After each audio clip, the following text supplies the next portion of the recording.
जब भी महाभारत का जिक्र होता है, हमारे मन में कई पात्रों की छवि उभरती है। अर्जुन की वीरता, कृष्ण की राजनीति, भीष्म की प्रतिज्ञा। लेकिन इस महाकाव्य का एक पात्र ऐसा भी है जो इन सबके बीच अपनी अलग छाप छोड़ता है। एक महिला जो सिर्फ एक रानी या पत्नी नहीं, बल्कि साहस, न्याय और संघर्ष की जीती जागती मिसाल है। वो है द्रौपदी। द्रौपदी का जीवन साधारण नहीं था। उनका जन्म ही असाधारण था। आग की लपटों में। उनकी कहानी में प्रेम है, अपमान है, बदला है और एक ऐसा संघर्ष है जो हर युग में महिलाओं को प्रेरित करता है।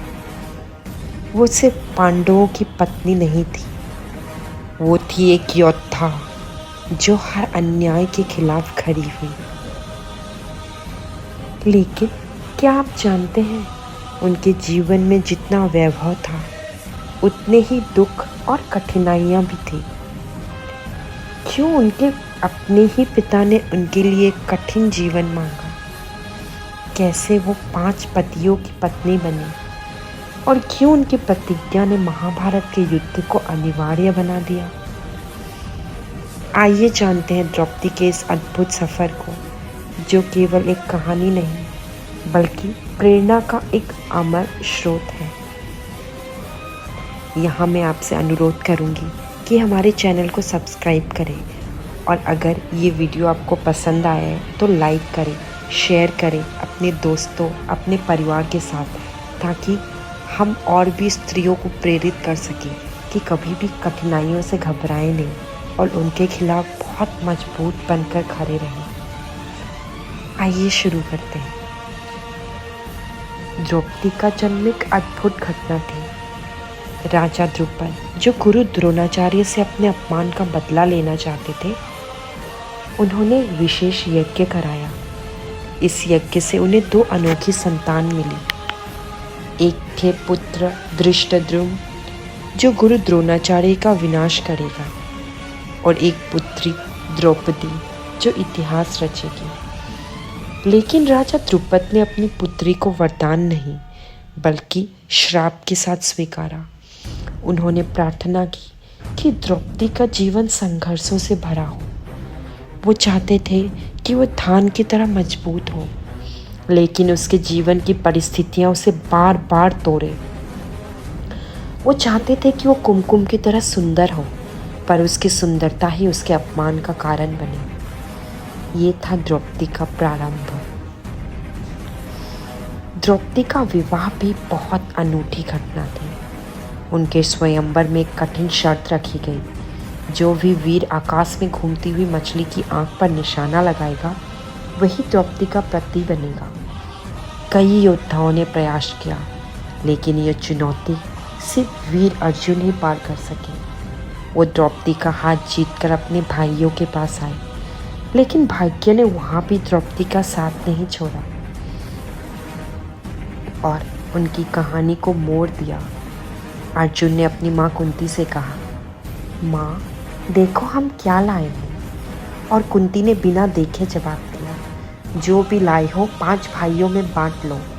इस प्रकार द्रौपदी 5 पांडवों की पत्नी बनी। ये विवाह एक रहस्य और आलोचना का विषय रहा, लेकिन द्रौपदी ने इसे भी अपनी शक्ति और गरिमा से स्वीकारा। कौरवों के साथ द्यूत क्रीड़ा में पांडव अपना सब कुछ हार गए, अपना राज्य, अपनी संपत्ति, यहाँ तक कि द्रौपदी को भी। ये वो घटना थी जिसने द्रौपदी के जीवन को हमेशा के लिए बदल दिया।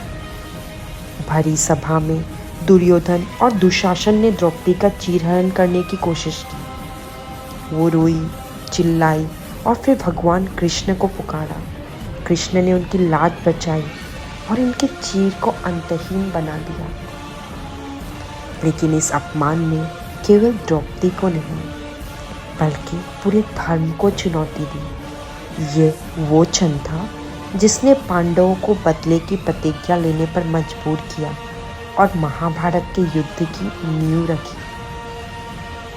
द्रौपदी ने पांडवों से प्रतिज्ञा ली, जब तक दुर्योधन और दुशासन से रक्त से मेरे बाल धोए नहीं जाएंगे, मैं इन्हें नहीं बांधूंगी। ये केवल एक महिला का प्रतिशोध नहीं था, ये अधर्म के खिलाफ धर्म का युद्ध था। महाभारत का युद्ध केवल राजाओं की लड़ाई नहीं थी, ये द्रौपदी के आत्मसम्मान और न्याय की लड़ाई थी। द्रौपदी का जीवन संघर्षों से भरा था, लेकिन वो कभी टूटी नहीं। उन्होंने हर अपमान, हर चुनौती का सामना किया।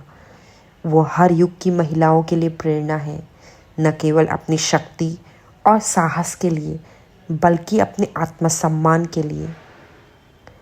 द्रौपदी की कहानी हमें सिखाती है कि चाहे परिस्थितियाँ कितनी भी कठिन क्यों न हो, यदि आपके पास साहस और धैर्य है तो आप हर लड़ाई जीत सकते हैं। तो दोस्तों, अगर ये कहानी आपके दिल को छूती है तो इस वीडियो को लाइक करें, हमारे चैनल को सब्सक्राइब करें और कमेंट्स में बताएं कि द्रौपदी की कौन सी बात आपको सबसे ज़्यादा प्रेरित करती है। अगले एपिसोड में हम महाभारत के एक और अनसुने अध्याय को आपके लिए लेकर आएंगे। तब तक के लिए जय श्री कृष्ण। धन्यवाद।